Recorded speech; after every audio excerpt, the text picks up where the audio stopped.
Hey guys, my name is Adam from Encounter Wargaming, and today I'm going to walk you through some of the literature for the 8th edition starter set so you guys know the rules for your Death Guard and your Primaris Marines. Check it out.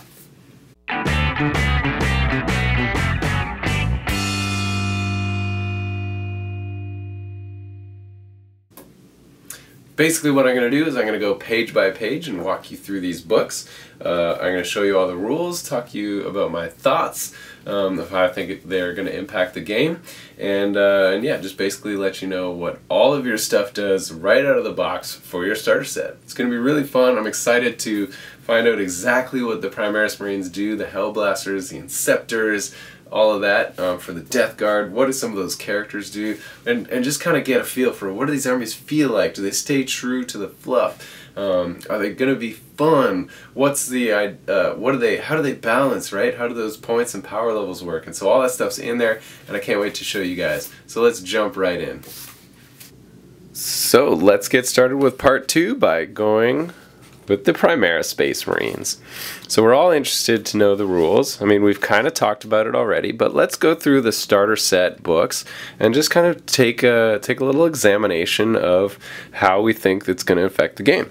So you get some really cool fluff. It starts off with just some stories of the different characters that are included in the box and what they are. The lieutenants, and then the different types of squads. The intercessors just kind of describes them. The inceptors, so cool, love these jump packs. Just had to say it one more time.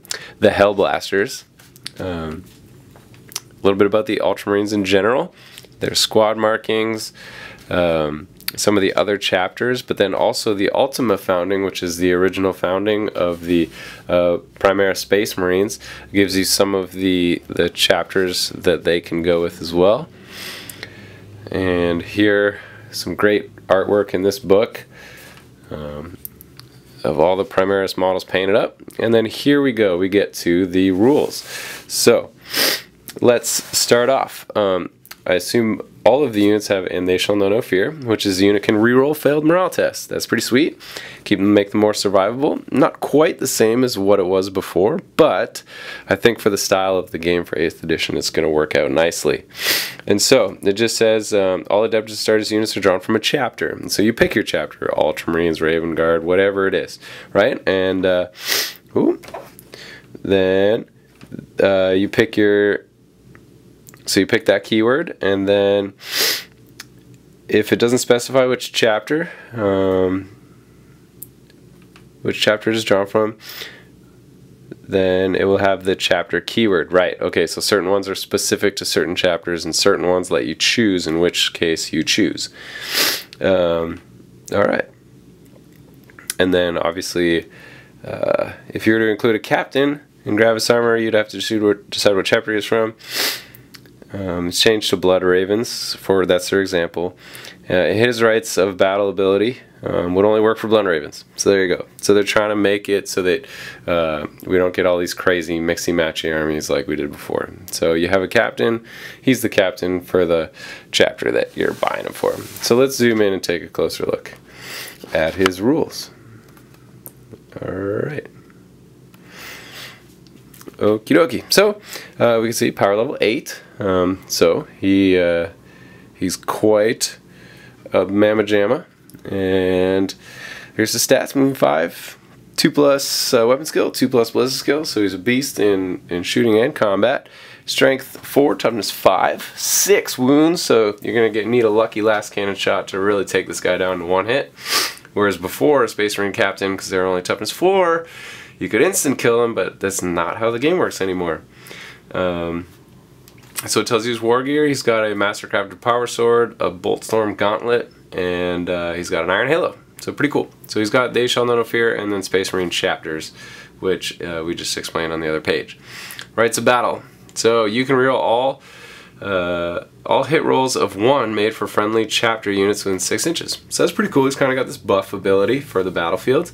This Boltstorm Gauntlet explains what it does. 12-inch range. It's got 3 shots. It's a pistol, so you can shoot it in combat. Sweet. Strength 4. So not bad. Kind of like a typical bolt pistol with 2 extra shots there. Let's keep trucking along. It can be used in melee as well. Strength times 2, AP minus 3, and does D3 damage. So that's pretty cool. Hopefully if you get a few hits on those 5 attacks of yours, you can really lay some hurt with D3 damage on each one. Alright, so, and he also has a master-crafted power sword, and what's unique about master-crafting is now it does 1 extra damage, it seems. So it's a regular power sword would just be the AP minus 3 and 1 damage. A master-crafted one seems to be 1 extra from whatever the damage would be. Kind of across the board. I've looked at a few rules now, and that seems to be what master-crafted does. And then you see all his keywords down here. So pretty cool. He's sweet. Kind of a badass. Next, let's move on to the lieutenants. Power level 4. So what is that? Was that half as much? Yep, that one's 8. So these are half as much. Let's see what they do. Movement 6, so they're a little faster, but their save isn't as good. I see the last guy, was he a 2+ save? No, he's still a 3+ save. Okay. Weapon skill 2+, so it's the same in combat, but it's a little worse at shooting. Strength 4, toughness 4 only, so he's not toughness 5 like that last guy, but he does have 5 wounds. And okay, so 5 instead of 6, cool. 4 attacks instead of 5 attacks, neat. His leadership is 8, whereas this guy's was 9, okay. And so he's a unit of 1. It can include a second Primaris lieutenant. Oh, neat. Can they run around as a unit of 2 for another power level? Interesting. Just 2 lieutenants run around together? That's kind of funny. I like it. Alright, so he has an auto bolt rifle, and he can switch it for a power sword. Okay, so then he'll run around with a bolt pistol and power sword. Kind of neat. And they shall know no fear as well. Tactical precision. You can reroll wound rolls of 1 for any friendly chapter units that are within 6 inches. Neat. So let me just clarify, what was this one? This one was to hit rolls of 1. Okay, so you get your captain and your lieutenants together, and you can start to get pretty dirty little combos coming in here, just amping up all these units. So, oh, and here it clarifies that they must be set up at the same time. However, once the battle has begun, they operate independently as a separate unit for all rules purposes. Cool. So it's kind of starting a little huddle, a little HQ huddle, a little leadership huddle, and then they kind of spread out. Neat. So bolt pistols, we've seen those. We've seen an auto bolt rifle. Ooh, so we haven't seen this. Auto bolt rifles, 24-inch range, assault 2. Cool, so you can run and shoot assault weapons, or sorry, shall I say advance and shoot assault weapons. That's pretty neat. Strength 4 but no AP, so they're not quite the same as the call pattern bolt rifles. Alright, power sword, yeah, pretty typical. Frag and crack grenades, pretty typical. Neat. I love that. So you can get bonuses to hit, bonuses to wound with your characters. Let's check out this guy, the Ancient. What does this guy do? So pretty similar stats. He's not as good in combat, so he's on a 3+ only. But he does 5 wounds and 4 attacks, just like our lieutenant. Alright. And they shall know no fear. Sweet. And then this one's called the Adeptus Astartes Banner. So you pick a chapter within 6 inches of the Ancient, and they gain +1 leadership. And you roll a dice every time a specific chapter's infantry model is destroyed within 6 inches. Okay? Before removing the model as a casualty, and a roll of 4+, that model musters 1 last surge of strength before succumbing to its wounds. It can either shoot with one of its weapons, as if it were the shooting phase, or make a single attack, as if it were the fight. Ah! I love that. So, man, yeah, these guys in combination just really boost your army. I love how characters are kind of having these effects. And it's intentional. Whereas before it was kind of by accident, it seemed, right? I've been playing since 3rd edition, and characters, they always kind of seemed to lose their abilities when they joined a unit then. And then when I started playing, like I played through 3rd and 4th, and then 5th came out and I kind of dropped off for a little bit, and then 7th I came back in, and characters now, they gave their abilities to units which was weird for me, right? Because it never seemed to be like it was supposed to be like that. And you got all these weird combinations and people just kind of shoving different characters all in these big Death Star units, and it was just kind of silly, right? And so now they're just being intentional about it, and I love that that's the style of it. Anyway, enough with the rant. Cool, let's move on. What else do we have? So let's go on to Intercessor Squad. So these guys are like your basic infantry for the Primaris Space Marines. They come with 5 in a unit, power level 6, movement 6, hit on 3s for both combat and shooting, strike toughness 4, 2 wounds, 2 attacks, leadership 7, and 3+ save. And when they have the sergeant in there, their leadership 8. So that's pretty sweet. They all have bolt rifles, bolt pistols, frag grenades, crack grenades. And so pretty standard. Pretty, yeah, but their battlefield role is troops, so you gotta have some of those to fill out the squad. So they're not overpowered. I mean, they're pretty similar to a regular Space Marine, just that extra wound and extra attack, so I like that. And they're not too much more. I think, what, a tactical squad is power level 4 or 5, so for an extra power level, you're getting that extra wound and attack in your basic Marines. So pretty neat. Alright, let's go to the Inceptors. These guys are super cool. Alright, so power level 8, so 2 more power level than just a basic dude. Now, what do you get for that? Well, movement 10. Awesome. I love it. They have the keyword fly and jump pack. So fly is super cool. You can jump. You can take a fallback move, so that means you can get out of combat. If someone engages you, you move back out of combat. And then, so once you're out of it, you can still then shoot, which is really cool. Whereas normally when you do that, you cannot. Alright, so it's a unit of 3. So 2 interceptors and 1 sergeant. So you lose 2 on your model count compared to the intercessors. Not to be confused with inceptors. So you lose 2 models and your points go up, your power level, sorry, goes up about 33%. Anyways, but what do they have? Heavy jump packs. The sheer impact of a charging interceptor can break through the walls and shatter bones. Roll a dice each time an interceptor finishes a charge move within 1 inch of an enemy. On a 6, that unit suffers a mortal wound. Cool, so it's kind of like, what do you call it? I forget what it's called now. Whatever it was in 7th. Where you just smash in a unit, jump packing its head, a bike's head, and all that. But hey, we're in 8th now, so who cares what it was called? They have heavy jump packs now. And meteoric descent. So this is, I believe, the kind of the new deep strike. And so you can choose to set up an interceptor squad during deployment. Sorry about that, guys. I think I was in the middle of explaining meteoric descent. So set up. You can choose to not set them up on the battlefield. They instead go into high orbit, and then the beginning of any movement phase. Any movement phase. So that could be turn 1. That's pretty sweet. They can arrive on the battlefield. They have to be more than 9 inches from the enemy. So I think that's pretty reasonable because you're still allowed to attempt a charge in 8th edition even when you do stuff like this. So 9 inches makes it a tough charge. It's a tough charge, but you know what? Sometimes you just gotta go balls to the wall. You just gotta try it out. Alright, so this is their weapon. They got an assault bolter. 18-inch range, so a little bit shorter, which makes that meteoric descent pretty sweet. Assault 3, strength 5, AP -1. So that's awesome. I love its higher. It's like a heavy bolter. It is a heavy bolter. It's a half-range heavy bolter. Awesome. I love it. And they can advance and do it. Super cool.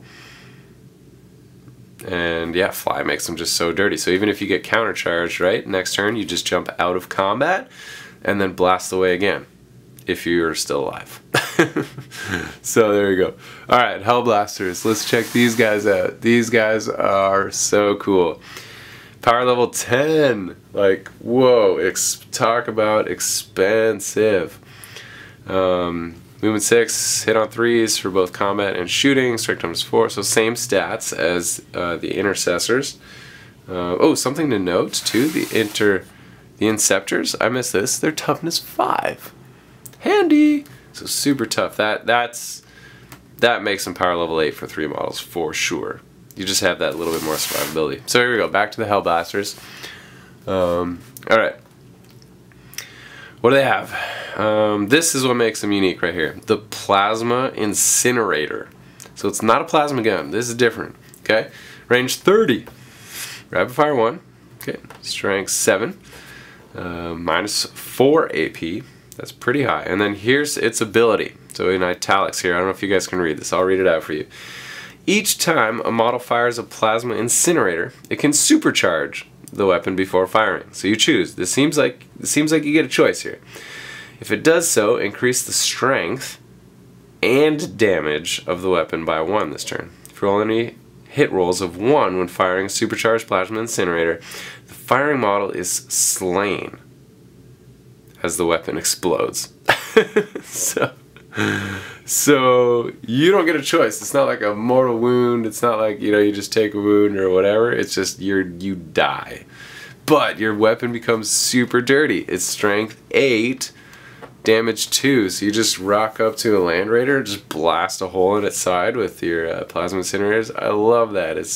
And as a Space Marine player, you really got to think about it, right? You got that option. You can choose to do it. You can choose to not do it. But when you do it, you're going to blow something up, and it's going to be hilarious and amazing. And so there you go. There's the Hellblasters. Guys, I think there's a lot of character here. I think it's going to be really fun. You got a little appendix here that even tells you the points. Sick! So let's see. Let's just take, for example, a Hellblaster squad. You get 5 models. You can't make it bigger than that. Points per model is 23 points. This doesn't include the weapon, though. So how much is Plasma Incinerator? 17, so it's 40 points a model. Oh man, that's expensive. I love it. I love it. Guys, I'm super excited just to get on board with this. Let's see the Inceptors too. Inceptors, 3 models in the unit, 39 points. Okay, but that doesn't include the weapons. So does that mean you have to pay for 2 assault bolters? Let's just go take a look. Each model is good with 2 assault bolters. Okay, so we got to add 14 points. So 39 plus 14, so that's 49, 53. 53 points for an Inceptor. It's expensive. It's expensive, but, you know, that's the type of army you're playing. You're playing that small elite army right there.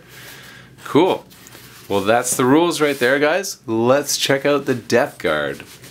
Alright, let's just jump right in. I got the book open. Again, in the beginning is cool squad markings and fluff and description of all the units and all that kind of stuff. So make sure you check that out and read it. If you're a Death Guard fan, you will love all of that stuff. And then here's the rules, so let's talk about it. So here's kind of some generic special rules for most of the models in this book. So Disgustingly Resilient. That's each time a model loses a wound, roll a dice. On a roll of 5 or 6, the model does not lose that wound. So it's like Feel No Pain, but it's irregardless of toughness and strength. So before, right, Feel No Pain was like, if you know, if you lose a wound, you take a 5+ Feel No Pain roll to ignore the wound. But if the strength of the gun is double your toughness, then you don't get it, and la-di-la-di-la. So now it's just simple, right? Simple and better. That's the name of the game when it comes to 8th edition 40k. I love it. Okay, and then Plague Weapons. I assume there's going to be quite a bunch of them in this as we flip through. You can reroll any to wound rolls of 1 when attacking with a Plague Weapon. Okay, so we'll see if some of the guns have it. I assume most of the close combat weapons will have it. I like that. Okay, so Death Guard's psychic powers. In addition to other psychic powers they know, each malignant plague caster knows 2 powers from the Contagion Discipline. You can either roll a d3 on the table below to randomly generate their extra powers, reroll any duplicates, or you can select the ones that best suit your malignant plague caster's foul craft on the battlefield. So basically just pick the one you want. Alright, and so what are they? Miasma of Pestilence.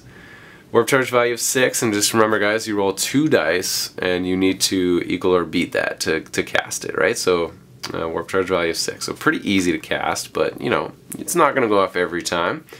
If manifested, select a visible unit within 18 inches. At the start of your next psychic phase, your opponent must subtract 1 from all to hit rolls at that target unit. So, alright, that's cool. You make a unit a little tougher, a little harder to hit. Doesn't say in combat or shooting, it's just kind of both. So it's a really good power. Next one, Gift of Contagion. Warp charge of 7. So that 7's the average, but you know, so it makes it a little bit harder to cast. If manifested, select a visible enemy unit within 18 inches, roll d3 and look at the chart. So you got a little bit of a randomness to it. Discover what characteristic penalty all models in that unit suffer. Okay, so you target an enemy, I guess. Yeah, enemy unit, and you just kind of debuff them.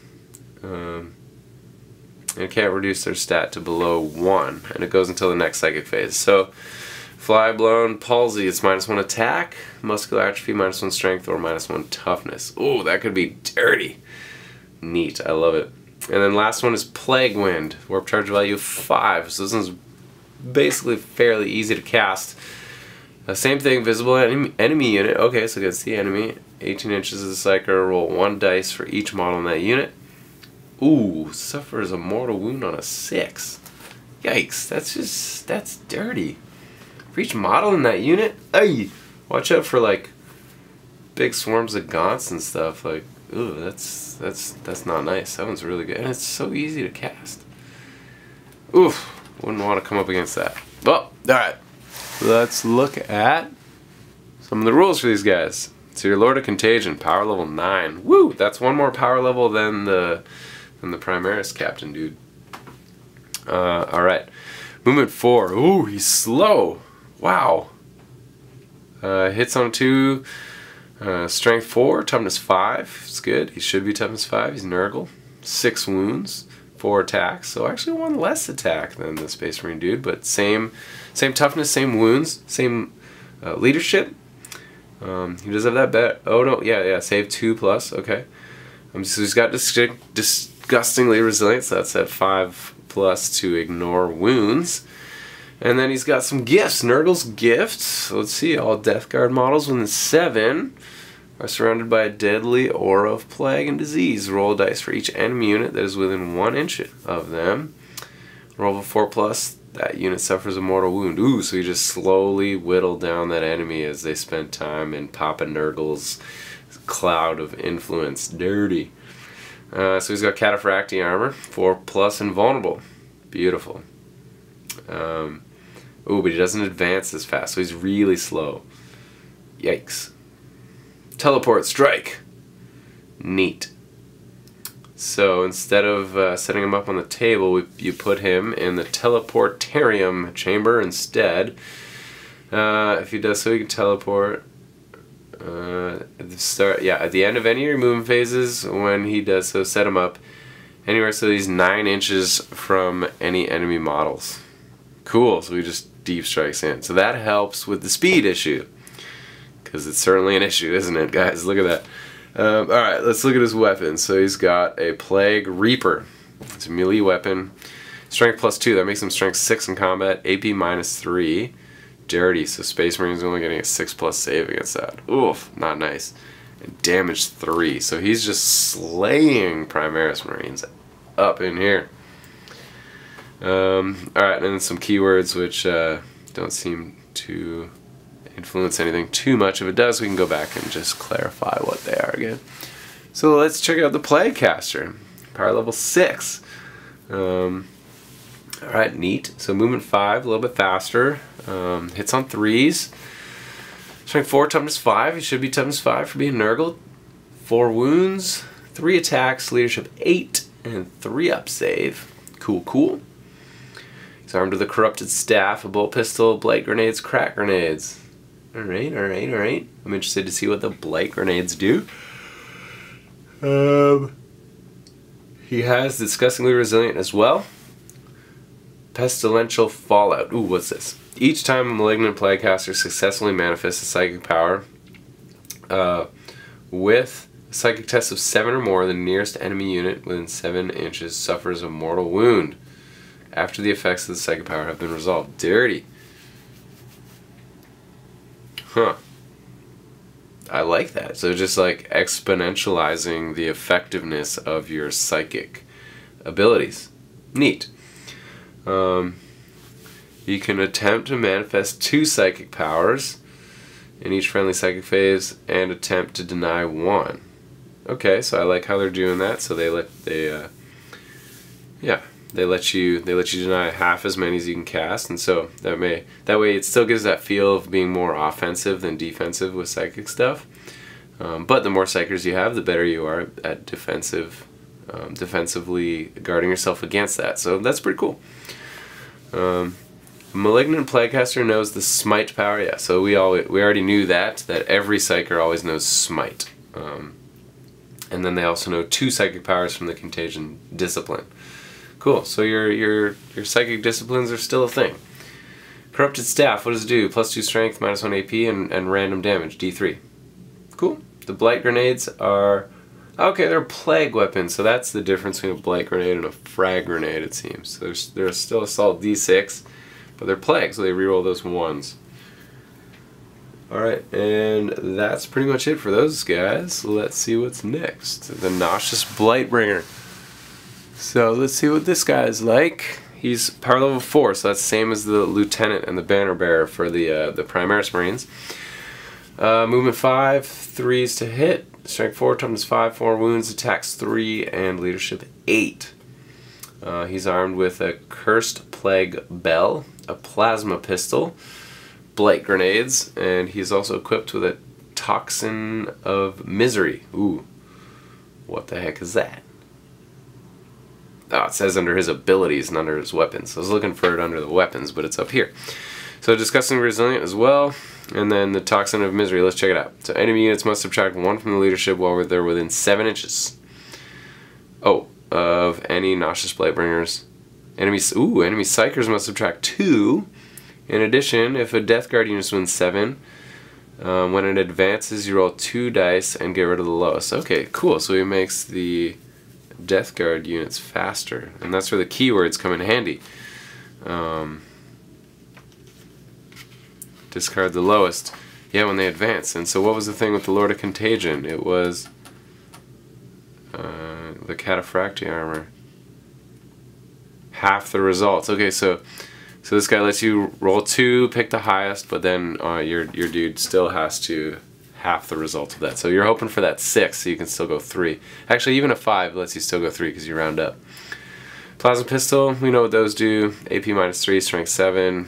Typical Plasma Pistol type thing.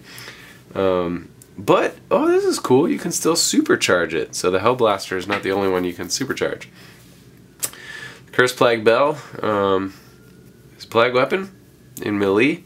Doesn't have any AP, but it does do damage too. That's cool. So just ding your bell and kill a Primaris Marine. And Blight Grenades. Neat. Cool. So I really like this Toxin of Misery, subtracting leadership and making units go faster. While running around with a Plasma Pistol. Pretty cool.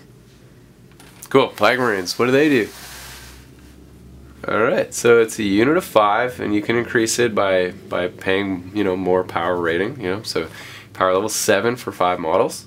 So interesting. That's higher than Primaris Marines, so let's see what they do for that. Movement 5, hitting on 3s, their toughness 5, that's pretty sick. Only 1 wound though, and 1 attack.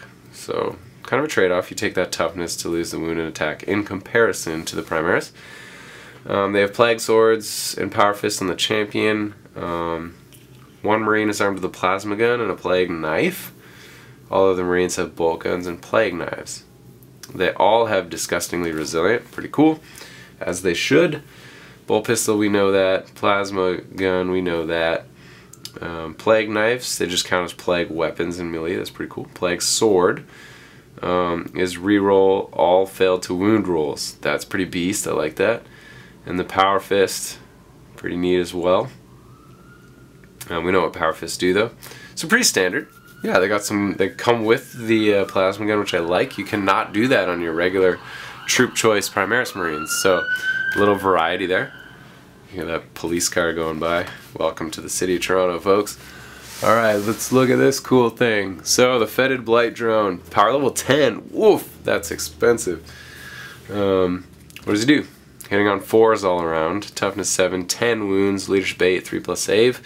He's a single model, but he does have this reducing effect that most vehicles do. So for him, it's based on your wounds, right? And so once you get below half wounds, you start losing out on your movement, your strength, and attacks. So watch out for that. Disgustingly resilient. They got that 5-up, feel no pain type save. Putrid explosion. So this is sweet. When you go below 0 wounds, so when you finally kill it, you roll a dice. On a 4+, it explodes, and each unit that's within 7 inches suffers 1 mortal wound. So that's great. Just kind of take down those last, just some guys as you go down with that last breath, the last jolt of fight in you. And he's demonic, so he's got a 5-up invuln save. And his Plague Spitter, this is his main weapon, 9-inch range, assault D6, which is kind of like a flame weapon, right? So it hits automatically, which is cool. It's also a plague weapon, so it rerolls the 1s to wound. Strength of the user, so it is affected as you lose wounds. And AP -1, just 1 damage each. But in combat, it's the strength of the user, and it's AP -2, so the AP gets better, but it does D3 damage. So that's pretty sweet. And that's his Plague Probe in combat, which is also a plague weapon. Awesome. Alright, and I think this is the last unit. The Poxwalkers. They're really cheap, right? They're power level 3, and they're troops, so easy to fill out that detachment chart. Moving force, a little bit slower. They hit on 5. Ooh, 6s for shooting, 5s in combat. It's tough. Not so good, eh? 3, strength 3, toughness 3, 1 wound, 2. Ooh, 2 attacks. I like that. Leadership 4. Oh, that's not so good. And they have a 7+ save, so that means when they're in cover, they'll still get a 6+ because it's +1. Basic unit contains 10. But a single unit can go up to 20 for another 3 power rating. Cool. Each model is equipped with an improvised weapon, which is basically, they're just melee. They don't even have guns. Alright, so they're just, yeah, it's just strength of the user, strength 3 attack, just nothing special. No AP, 1 damage. They do have disgustingly resilient though. That's pretty good. So they will be, you know, for a cheap unit, they got a little tough in them. Curse of the Walking Pox. So let's get to their abilities. Each time an enemy model is slain by a Poxwalker in the fight phase, add 1 model to the Poxwalker's unit. Oh, that's so dirty. So you just run around like sticking your tentacles and spitting pus on them and smashing them up with your improvised weapons and slowly turning models on the battlefield into Poxwalkers themselves. So, I like that. That adds a lot of character. Poxwalkers never have to take morale tests. Ew, that's not even nice. Oh my gosh. So you can't even like get them to die from just overwhelming them with casualties. Not only like that's normally how you would deal with hordes, right? Is you don't kill every single one, you just kill a bunch, make them take morale tests and just explode. But when they never have to take morale tests, you can't do it that way. You literally have to kill every single one, and they're coming back to life when they kill stuff. Granted, it's going to be hard for them to kill stuff, but the fact that they can get back to life, that's amazing. Alright, and the last special rule, Diseased Horde. You can add 1 to all hit rolls made for a Poxwalker in the fight phase if its unit contains more than 10 models. Oh, cool. And when it's so cheap to buy 10 more and have 20 models, you're likely going to have 10 by the time you get there. Because why wouldn't you just take 20? Especially when you add more models to the unit. That's so awesome. Cool. Alright, so there it is. There's your appendix sheet. And I just want to see the points of those guys. 6 points a model. Oh, that's dirt cheap. Take between 10 and 20 Plague Marines. 21 points each, so pretty standard to what they were before. Fetid Bloat Drones, 143. Ooh, pricey. And then there's all your weapons. Yeah, guys, there it is. So I think both of the armies have some unique flavor. Primaris Marines are a little bit vanilla, and I mean, you kind of expect that from Marines. They just got some really powerful weapons, and just they're really cool and badass looking. These guys they fit into that role of Papa Nurgle and his style of just rot and decay. And so there's the 2 books. I think that you can just have so much fun playing with that, especially for your first few games of 40K 8th edition. It's just a lot of character there, especially when you get the main rules, and so you have all your missions in there. They didn't need to put some quick start missions in there for you, because you have all the stuff right there in the main rule book, the full rule book, and not just a shortened, simplified version. You got the full rulebook there, and your full army codexes, so you can use everything you have right out of the box. Guys, I'm really excited about the rules for these. I'm gonna buy 2 starter sets, and me and a buddy, we're gonna swap stuff. And so he's gonna have twice as much Death Guard stuff. I'm gonna have twice as much Primaris Marine stuff. And you know what? Here's what you guys can do to help me out. I really can't decide what I'm gonna do to paint my Primaris Marines. These are the options. Number 1, I have a Raven Guard army, so I paint them to match my Raven Guard. Number 2, I have my Luna Wolf 30K army, which I'm actually considering painting them to match that, because I want to use my 30K army for 40K as well, because it's kind of my latest rendition. Number 3, I have, let me actually grab this guy for you. I have Robbie G all painted up, so maybe I can paint them up to be Ultramarines. I'm really, there's just something so tempting about that, but everyone keeps telling me not to do that, but I'm so tempted. So Ultramarines, that's the 3rd one. Or do I do an entirely new Space Marine army, which it would be so cool, but it's kind of my least favorite idea because it gives me the least flexibility, but it's my most favorite because, I mean, you just can't have enough Space Marine armies out there, right? Anyways, that's it. Maybe just shoot a comment down below and let me know which out of those 4 options should I go with. Yeah, guys, super excited to play 8th edition. Guys, if you like this video, hit subscribe down below. If you really like our video, make sure you check out our link to Patreon down below as well. For as little as $1 a video, you can help support us, and you can do more or you can do less. That's up to you guys and how much you want to support what we're doing here at the channel. We love everything that you guys have to say, so comment and check out our social media stuff. And guys, we will see you at our next encounter.